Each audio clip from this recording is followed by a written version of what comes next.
Hi అండి, welcome to Latha study zone. ఈరోజు వచ్చేసి ఈ వీడియో 8th క్లాస్ అండి. 8th క్లాస్లో స్థానికులను నాగరికులుగా చేయుట, దేశానికి విద్యను అందించడం, ఈ లెసన్ సంబంధించిన వీడియో అండి. ఇందులోని first one, Asiatic society of బెంగాల్ను ఎవరు స్థాపించారు? ఆసియాటిక్ సొసైటీ ఆఫ్ బెంగాల్ను ఎవరు స్థాపించారు? దీని రైట్ ఆన్సర్ వచ్చేసి విలియం జోన్స్. నెక్స్ట్ వన్, ఎవరి ప్రకారం ఇంగ్లీష్ విద్య భారతీయులను బానిసలుగా చేసింది? ఎవరి ప్రకారం ఇంగ్లీషు విద్య భారతీయులను బానిసలుగా చేసింది? దీని రైట్ ఆన్సర్ వచ్చేసి Mahatma Gandhi. Next one, William Jones ఆలోచనలకు వీరి మద్దతు లభించింది? విలియం జోన్స్ ఆలోచనలకు వీరి మద్దతు లభించింది. దీని రైట్ ఆన్సర్ వచ్చేసి Henry Thomas Colebrooke. Next one, dash అధ్యయనాన్ని ప్రోత్సహించడానికి 1781లో కలకత్తాలో ఒక మద్రసా స్థాపించబడింది. డ్యాస్ అధ్యయనాన్ని ప్రోత్సహించడానికి 1781లో కలకత్తాలో ఒక మద్రసా స్థాపించబడింది. దీని రైట్ ఆన్సర్ వచ్చేసి అరబిక్. నెక్స్ట్ వన్, ఓరియంటిస్టులపై దాడి చేసింది ఎవరు? ఓరియంటిస్టులపై దాడి చేసింది ఎవరు? దీని రైట్ ఆన్సర్ వచ్చేసి థర్డ్ వన్ అండి, అంటే James Mill, Thomas Macaulay. Next one, Serampore mission స్థాపనకు సంబంధించిన పేరు? సెరంపూర్ మిషన్ స్థాపనకు సంబంధించిన పేరు. దీని రైట్ ఆన్సర్ వచ్చేసి థర్డ్ వన్ అండి, విలియం క్వారీ. నెక్స్ట్ వన్, విద్యా చట్టం డ్యాష్ సంవత్సరంలో ప్రవేశపెట్టబడింది? విద్యా చట్టం డ్యాష్ సంవత్సరంలో ప్రవేశపెట్టబడింది. దీని రైట్ ఆన్సర్ వచ్చేసి 1835. నెక్స్ట్ వన్, ఆసియాటిక్ పరిశోధనలు జనరల్ డ్యాష్ ద్వారా ప్రారంభించబడలేదు అడిగారండి. దీని రైట్ ఆన్సర్ వచ్చేసి విలియం కార్టీ. ఫోర్త్ వన్, అంటే దీనికి సంబంధించి William Jones, Henry Thomas Colebrooke, Nathaniel Halhed, వీళ్ళు ముగ్గురు సంబంధించినది కాబట్టి ఫోర్త్ వన్ అండి. నెక్స్ట్ వన్, 1781లో కలకత్తాలో మద్రసాను స్థాపించడానికి క్రింది వారిలో దేనిని అధ్యయనం చేయడం ఉద్దేశం కాదు? యాక్చువల్గా దీన్ని రైట్ ఆన్సర్ వచ్చేసి సెకండ్ వన్ అండి, సంస్కృతం. అంటే కలకత్తాలో మద్రసాను స్థాపించడానికి ముఖ్యమైన ఉద్దేశం అరబిక్, పర్షియన్, ఇస్లామిక్ చట్టాల గురించి వాళ్ళు పరిశోధన చేయడానికి స్థాపించబడినది. నెక్స్ట్ వన్, ఠాగూర్ ఏ రకమైన పాఠశాలను ఏర్పాటు చేయాలనుకున్నారు? ఠాగూర్ ఏ రకమైన పాఠశాలలను ఏర్పాటు చేయాలనుకున్నారు? దీని రైట్ ఆన్సర్ వచ్చేసి పైవన్నీ అండి. అంటే పిల్లవాడు ఎక్కడ సంతోషంగా ఉన్నాడో, అతను ఎక్కడ స్వేచ్ఛగా మరియు సృజనాత్మకంగా ఉండవచ్చు, లేక ఇంకేమి ఆమె తన సొంత ఆలోచనలు మరియు కోరికలు అన్వేషించగలిగారు, ఈ విధంగా ఉండే పాఠశాలను ఏర్పాటు చేయాలనుకున్నారు ఠాగూర్ గారు.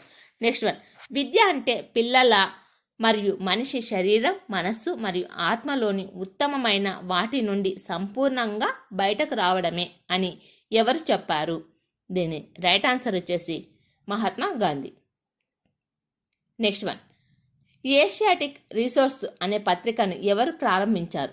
ఏషియాటిక్ రిసోర్స్ అనే పత్రికను ఎవరు ప్రారంభించారు? దీని రైట్ ఆన్సర్ వచ్చేసి విలియం జోన్స్. నెక్స్ట్ వన్, చీకట్లో పడిపోయే చీకటి దేవాలయాలు, కలకత్తా మద్రసా మరియు బెనారస్ సంస్కృత కళాశాలల గురించి ఈ మాటలు ఎవరు చెప్పారు? చీకట్లో పడిపోయే చీకటి దేవాలయాలు, కలకత్తా మద్రసా మరియు బెనారస్ సంస్కృత కళాశాలల గురించి ఈ మాటలు ఎవరు చెప్పారు? దీని రైట్ ఆన్సర్ వచ్చేసి lord Macaulay. Next one, Arabic, Persian, Islamic చట్టాల అధ్యయనాన్ని ప్రోత్సహించడానికి 1781లో భారతదేశంలో ఎక్కడ మద్రసాను ఏర్పాటు చేశారు? దీని రైట్ ఆన్సర్ వచ్చేసి Calcutta. Next one, Serampore mission స్థాపించడంలో సహాయం చేసిన స్కాటిష్ మిషనరీలో భాగమైన వ్యక్తిని పేర్కొనండి. సెరంపూర్ మిషన్ స్థాపించడంలో సహాయం చేసిన స్కాటిష్ మిషనరీలో భాగమైన వ్యక్తిని పేర్కొనండి. దీని రైట్ ఆన్సర్ వచ్చేసి William quarry. Next one, Rabindranath Tagore శాంతి నికేతన్ను ఈ సంవత్సరంలో ప్రారంభించారు. రవీంద్రనాథ్ ఠాగూర్ శాంతి నికేతన్ను ఈ సంవత్సరంలో ప్రారంభించారు. దీని రైట్ ఆన్సర్ వచ్చేసి థర్డ్ వన్, 1901వ సంవత్సరం. నెక్స్ట్ వన్,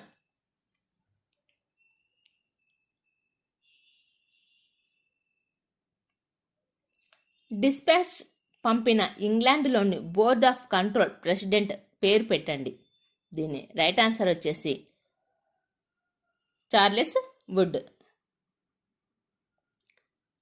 నెక్స్ట్ వన్, సంస్కృతం చదివి ప్రపంచంలోనే అత్యంత శాస్త్రీయ భాషగా గుర్తించిన ముఖ్యమైన పండితుని పేర్కొనండి. అతని ముఖ్యమైన రచనలు శకుంతల మరియు మనుస్మృతిని ఆంగ్లంలోకి అనువదించాడు. దీని రైట్ ఆన్సర్ వచ్చేసి విలియం జోన్స్. నెక్స్ట్ వన్, మద్రసా అనే అరబిక్ పదం దేనిని సూచిస్తుంది? మద్రసా అనే అరబిక్ పదం దేనిని సూచిస్తుంది? దీని రైట్ ఆన్సర్ వచ్చేసి ఫస్ట్ వన్, నేర్చుకునే స్థలం, పాఠశాల లేదా కళాశాల. నెక్స్ట్ వన్, లార్డ్ మెకాలే ఈ భాషను బోధించవలసిన అవసరాన్ని నొక్కి చెప్పాడు. అతను ఏ భాష నేర్పించాలని పట్టుబట్టాడు? దీని రైట్ ఆన్సర్ వచ్చేసి English. Next one, Asiatic society of Bengal మరియు ఏషియాటిక్ రీసెర్చ్లు అనే పత్రికను ప్రారంభించినదంటే విలియం జోన్స్ అండి. ఎవరి సహకారం ప్రారంభించారు అంటే Henry Thomas Colebrooke, Nathaniel Halhed. ఇది క్వశ్చన్, ఏషియాటిక్ సొసైటీ ఆఫ్ బెంగాల్ను ఏషియాటిక్ రీసెర్చ్లకు సంబంధించిన వారు అంటే మాత్రం పై వారందరూ వస్తారండి. నెక్స్ట్ వన్, జోన్స్ కోల్బ్రూక్లకు భారతదేశం పట్ల వారికి ఉన్న అభిప్రాయాల్లో సరైనవి ఏవి? జోన్స్ కోల్బ్రూక్లకు భారతదేశం పట్ల వారికి ఉన్న అభిప్రాయాల్లో సరైనవి ఏవి? దీని రైట్ ఆన్సర్ వచ్చేసి పైవన్నీ సరైనవి. అంటే భారతీయ నాగరికత పురాతన కాలంలో అత్యున్నత వైభవ శిఖరాలను అధిరోహించిందని, ఆ తర్వాత క్రమేణీ క్షీణించిందని అభిప్రాయపడ్డారు. కరెక్టే ఫస్ట్ వన్. నెక్స్ట్, భారతదేశాన్ని అర్థం చేసుకోవడానికి ప్రాచీన ఆధ్యాత్మిక న్యాయశాస్త్ర గ్రంథాలను అధ్యయనం చేయాలని భావించారు. ఇది సెకండ్ వన్ కూడా కరెక్టే. నెక్స్ట్ వన్, బ్రిటిష్ వారి పాశ్చాత్య విద్య కంటే భారతీయ విద్యను ప్రోత్సహించాలని వాదించారు. Next one, Arabic, Persian, Islamic చట్టాల అధ్యయనాన్ని ప్రోత్సహించడానికి కలకత్తాలో ఒక మద్రసా ఎప్పుడు స్థాపించబడింది? దీని రైట్ ఆన్సర్ వచ్చేసి 1781. నెక్స్ట్ వన్, భారతీయ విద్యను ప్రోత్సహించడానికి అధ్యయనానికి బెనారస్ హిందూ కళాశాల ఏ సంవత్సరంలో స్థాపించారు? దీని రైట్ ఆన్సర్ వచ్చేసి 1791. నెక్స్ట్ వన్, క్రింది వారి భారతీయ విద్యా విధానంను వ్యతిరేకించిన వారు? భారతీయ విద్యా విధానంను వ్యతిరేకించిన వారు. దీని రైట్ ఆన్సర్ వచ్చేసి జేమ్స్ మిల్. నెక్స్ట్ వన్, భారతదేశాన్ని అనాగరిక దేశంగా భావించి భారతీయులను నాగరికులుగా చేయాలి అన్నది? భారతదేశాన్ని అనాగరిక దేశంగా భావించి భారతీయులను నాగరికులుగా చేయాలని అన్నది. దీని రైట్ ఆన్సర్ వచ్చేసి మెకాలే. నెక్స్ట్ వన్, భారతీయులకు పాశ్చాత్య దేశాల కవిత్వం ఆధ్యాత్మిక సాహిత్యాల గురించి కాకుండా పశ్చిమ దేశాలు సాధించిన శాస్త్ర సాంకేతిక పురోగతిని బాగా నేర్చుకునేలా చేయాలి అని అన్నది. దీని రైట్ ఆన్సర్ వచ్చేసి జేమ్స్ మిల్. నెక్స్ట్ వన్, యూరోప్లోని మంచి గ్రంథాలయపు ఒక అరలోని సాహిత్యం భారత్, అరబిక్ దేశాల సాహిత్యం మొత్తంతో సమానం అన్నది. దీని రైట్ ఆన్సర్ వచ్చేసి Macaulay. Next one, Woods dispatch సందేశం దేని గురించి తెలుపుతుంది? వుడ్స్ డిస్పాచ్ సందేశం దేని గురించి తెలుపుతుంది? దీని రైట్ ఆన్సర్ వచ్చేసి 4th వన్ అండి, 5 అంటే పాశ్చాత్యవాదులు విద్యా విధానానికి విరుద్ధంగా భారతదేశం అనుసరించాల్సిన విద్యా విధానాన్ని తెలియజేస్తుంది. యూరోపియన్ అభ్యసన పద్ధతి యొక్క ఆచరణాత్మక ప్రయోజనాలను తెలియజేస్తుంది. యూరోపియన్ జీవన విధానాలకు భారతీయులకు పరిచయం చేయడం వలన బ్రిటిష్ వస్తువులకు డిమాండ్ పెరుగుతుంది.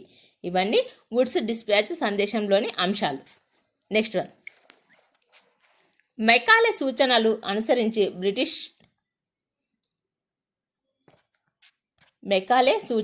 అనుసరించి బ్రిటిష్ ప్రభుత్వం ఆంగ్ల విద్యా చట్టాన్ని ఏ సంవత్సరంలో ప్రవేశపెట్టారు? దీన్ని రైట్ ఆన్సర్ వచ్చేసి 1835.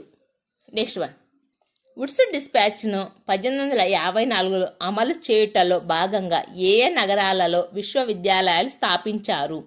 దీని రైట్ ఆన్సర్ వచ్చేసి 4th వన్ అండి, 5 అంటే కలకత్తా, మద్రాసు, బొంబాయిలలో. నెక్స్ట్ వన్, 1830లలో విలియం ఆడమ్ అనే స్కాటిష్ మిషనరీకి చెందిన వ్యక్తిని ఏ రాష్ట్రాలలో పాఠశాల విద్య పురోగతిపై నివేదిక ఇవ్వాలని కంపెనీ నియమించింది? దీని రైట్ ఆన్సర్ వచ్చేసి Bengal, Bihar. Next one, English విద్య మనల్ని బానిసలుగా మార్చింది అని అన్నది. ఇంగ్లీష్ విద్య మనల్ని బానిసలుగా మార్చింది అని అన్నది. దీని రైట్ ఆన్సర్ వచ్చేసి మహాత్మా గాంధీ. నెక్స్ట్ వన్, శాంతినికేతన్ను స్థాపించినది. దీని రైట్ ఆన్సర్ వచ్చేసి రవీంద్రనాథ్ ఠాగూర్. నెక్స్ట్ వన్, శాంతినికేతన్ ఏ సంవత్సరంలో స్థాపించబడింది? దీని రైట్ ఆన్సర్ వచ్చేసి 1901. నెక్స్ట్ వన్, సృజనాత్మకంగా ఉండాలనే విద్యార్థి యొక్క సహజ కోరిక అద్భుతాలను సృష్టించాలనే వారి భావనను ప్రస్తుతం ఉన్న పాఠశాల వ్యవస్థ నాశనం చేస్తుందని అభిప్రాయపడింది ఎవరు? దీని రైట్ ఆన్సర్ వచ్చేసి రవీంద్రనాథ్ ఠాగూర్. నెక్స్ట్ వన్, ఠాగూర్ అభిప్రాయంలో తన చిన్ననాటి పాఠశాల గురించి సరైన వాక్యాలను గుర్తించండి. దీని రైట్ ఆన్సర్ వచ్చేసి పైవన్నీ. అంటే పాఠశాల తనను ఊపిరాడకుండా చేసింది, అణిచివేసే ప్రదేశంగా మార్చింది, ఇంకా పాఠశాలను జైలుగా భావించారు, పాఠశాల వెళ్ళడానికి ఠాగూర్ ఇష్టపడలేదు. నెక్స్ట్ వన్, పని విద్యను ప్రోత్సహించినది. దీని రైట్ ఆన్సర్ వచ్చేసి గాంధీజీ. నెక్స్ట్ వన్, ఏ సంవత్సరం వరకు ఈస్ట్ ఇండియా కంపెనీ భారతదేశంలో క్రైస్తవ మిషనరీ కార్యకలాపాలను వ్యతిరేకించింది? దీని రైట్ ఆన్సర్ వచ్చేసి 1813. నెక్స్ట్ వన్, ఏ శతాబ్దంలో భారతదేశం అంతటా మిషనరీ పాఠశాలలు స్థాపించబడ్డాయి? ఏ శతాబ్దంలో భారతదేశం అంతటా మిషనరీ పాఠశాలలు స్థాపించబడ్డాయి? దీని రైట్ ఆన్సర్ వచ్చేసి థర్డ్ వన్, 19వ శతాబ్దం. నెక్స్ట్ వన్, బనారస్ హిందూ విశ్వవిద్యాలయ వ్యవస్థాపకుడు. దీని రైట్ ఆన్సర్ వచ్చేసి ఈశ్వర్చంద్ర దీనికి మదన్ మోహన్ మాలవ్య. సెకండ్ వన్, బనారస్ హిందూ విశ్వవిద్యాలయ స్థాపకుడు మదన్ మోహన్ మాలవ్య. ఈ వీడియో నచ్చితే లైక్ చేయండి, షేర్ చేయండి, ప్లీజ్ సబ్స్క్రైబ్ చేసుకోండి. Thank you for watching.